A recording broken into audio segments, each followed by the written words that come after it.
Welcome to Kalpana's kitchen. இன்றைக்கி நம்ம கல்பனாஸ் கிச்சனில் ஒரு சூப்பர்பான ஒரு ரெசிபி நம்ம பார்க்க போகிறோங்க. இது வந்து சிம்பிளாகவும் டேஸ்டியாகவும் இருக்குங்க, அதே சமயத்தில் ஹெல்த்தியான டிஷ்ஷுங்க. அது என்னென்னா கோகோனட் மில்க் பிரியாணிங்க. இது தேங்காய் பாலில் எடுத்து செஞ்ச ஒரு சாதம், ஒரு ரைஸ் வெரைட்டிங்க. அதுக்கு தேவையான இன்க்ரீடியன்ட்ஸ்லாம் வாங்க நம்ம பார்க்கலாம். நான் வந்து 2 டம்ளர் பாசுமதி ரைஸ் எடுத்துருக்கேங்க, ஒரு சின்ன தேங்காய், 1 கப்பு புதினா, 3 பெரிய வெங்காயம், 7 பச்சை மிளகா, 1 டேபிள் ஸ்பூன் இஞ்சி பூண்டு விழுந்து, கொஞ்சமாக கொத்தமல்லி தழை, 1 டேபிள் ஸ்பூன் நெய், சால்ட் ஆஸ் பர் டேஸ்ட். இது வந்து பிரியாணி மசாலாங்க. 2 பிரியாணி இலை, ஒரு 10 ஸ்ப்ளிட்டு முந்திரி, கொஞ்சமாக பட்டை, 2 கிராம்பு, 2 ஏலக்காய், இந்த பிரியாணி மசாலா சாமானுங்க. இது இவ்வளோ தாங்க இன்க்ரீடியன்ட்ஸ். இப்போ நெக்ஸ்ட் ஸ்டெப்பாக நம்ம வந்து இந்த பிரியாணி அரிசியை வந்து ஒரு தடவை கழுவிட்டு ஒரு ½ அன் ஹவர் நாம் ஊற வைக்க போகிறோங்க. இந்த தேங்காய் வந்து இந்த இதெல்லாம் எடுத்துட்டுங்க, உடச்சிட்டு அந்த தேங்காய் அந்த பல்லெல்லாம் போட்டுட்டு நீங்கள் மிக்சியில் தேங்காய் பால் எடுத்துக்கணும். இன்னொரு டிப்ஸுங்க, மிக்சியில் தேங்காய் பால் எடுக்கும்போது நீங்கள் வந்து சுடுதண்ணி ஊற்றி எடுத்துட்டா நல்லா ஈஸியாக அந்த தேங்காய் பால் எடுத்துடலாங்க. அப்புறம் வந்து நம்ம இந்த வெங்காயத்தை வந்து நீல வாக்கில் கட் பண்ணி வச்சுக்க போகிறோங்க.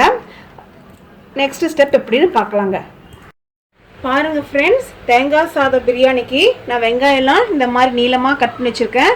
பாருங்கள், தேங்காய் பால் வந்து இந்த மாதிரி எடுத்து வச்சுருக்கேன். அந்த ஒரு தேங்காயில் ஒரு ½ டம்ளர் சுடுதண்ணி மட்டும் ஊற்றி நான் கெட்டியான பால் வந்து நான் எடுத்து வச்சுருக்கேங்க. இப்போ வந்து நம்ம எப்படி செய்யறதுன்னு நம்ம பார்க்கலாங்க.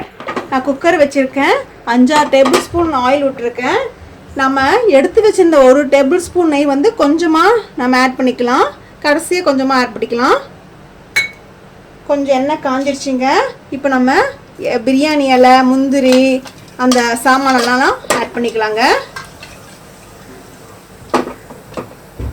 நெக்ஸ்ட்டு நம்ம எடுத்து வச்சுருக்க இந்த 3 பெரிய வெங்காயத்தை ஆட் பண்ணலாம்.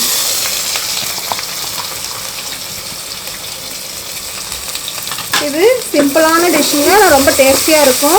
தேங்காய் பால் வந்து உடம்புக்கு நல்லதுங்க. வயிற்றில் வந்து ஏதாச்சும் புண்ணெல்லாம் இருந்தால் கூட நம்மளுக்கு நல்லா குளிர்ச்சி கொடுக்குங்க இந்த தேங்காய் பால். அதனால நம்ம இந்த சாதத்தில் சேர்த்தா நல்லா டேஸ்ட்டாகவும் இருக்குங்க. பசங்க நல்லா லைக் பண்ணி சாப்பிடுவாங்க. இஞ்சி பூண்டு பேஸ்ட் ஒரு டேபிள் ஸ்பூன் ஆட் பண்ணிக்கலாங்க. நல்லா மிக்ஸ் பண்ணி விட்டுக்குங்க.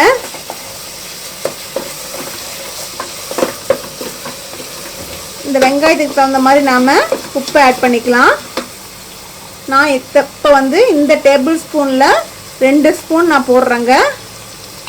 அப்புறம் வேணுன்னா பார்த்துட்டு ஆட் பண்ணிக்கலாங்க. எடுத்து வச்சிருந்த பச்சை மிளகா, கீரைலாம் வேண்டாம், நல்லா வாஷ் பண்ணிவிட்டு நல்லா அப்படியே ஆட் பண்ணிடலாம். 1 டம்ளருக்கு ஒரு 3லேருந்து 4 பச்சை மிளகா போடலாங்க. நான் 2 டம்ளர் அரிசி போட்டிருக்கேன், நான் 8 மிளகா போட்டிருக்கேன்.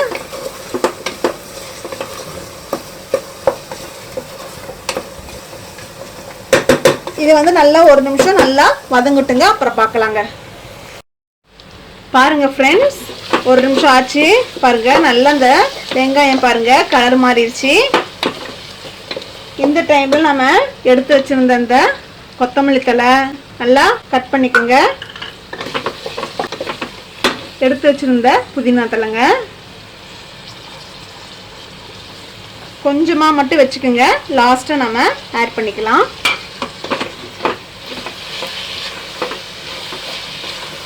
இது நல்லா மிக்ஸ் பண்ணி விட்டப்புறம், இது ரொம்ப ஈஸியான டிஷ்ஷுங்க. எல்லாம் ரெடி பண்ணி வச்சிட்டிங்கன்னா இது வந்து நம்ம பேச்சுலர் சமையல் கூட சொல்லலாம். பசங்களாம் வந்து ஈஸியாக வந்து செஞ்சிடலாம். தேங்காய் பால் சப்போஸ் எடுக்க முடியலனா இப்போ தான் வந்து சூப்பர் மார்க்கெட்லலாம் தேங்காய் பால் வந்து ரெடிமேடாக கிடைக்குது. நீங்கள் வாங்கி வச்சுட்டு கூட இதுங்க ஈஸியாக சமைச்சு சாப்பிட்றலாங்க. இப்போ நான் வந்து 2 டம்ளர் அரிசி எடுத்துருக்கேங்க. பாருங்கள், இந்த டம்ளரில் அரிசி எடுத்துருக்கேன். ஸோ 1 2 கொஞ்சமாக இருக்குது, ஆட் பண்ணிக்கலாங்க. 2 டம்ளர் அரிசிக்கு 2 டம்ளர் தேங்காய் பாலுங்க. தண்ணி எதுவும் ஆட் பண்ணுறது இல்லைங்க. இது பாசுமதினால நான் 1:1 நான் வந்து ஆட் பண்ணியிருக்கேங்க.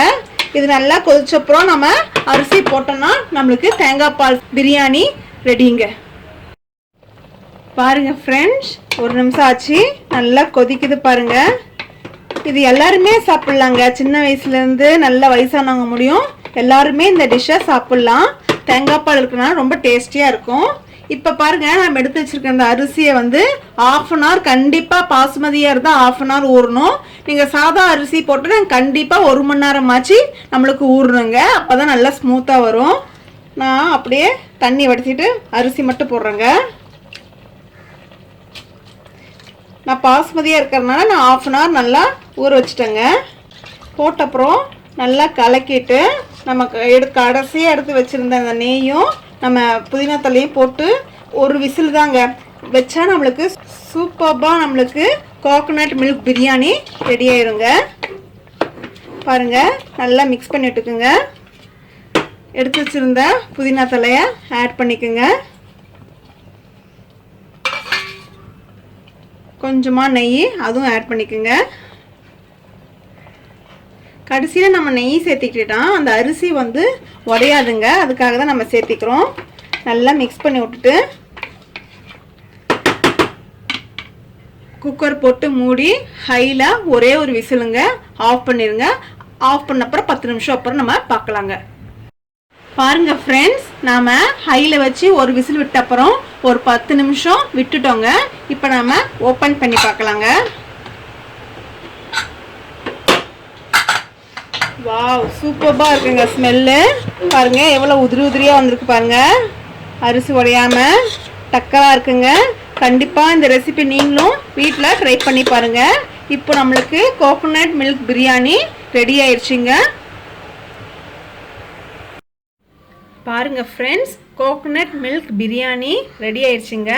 வாங்க சாப்பிட்லாம். இந்த ரெசிபி வந்து கண்டிப்பாக நீங்கள் வீட்டில் ட்ரை பண்ணி பாருங்கள். குழந்தைங்கள்லேருந்து பெரியவங்க வர இது நல்லா தாராளமாக சாப்பிட்லாங்க. இது 3லேருந்து 4 பேர் சாப்பிட்லாங்க.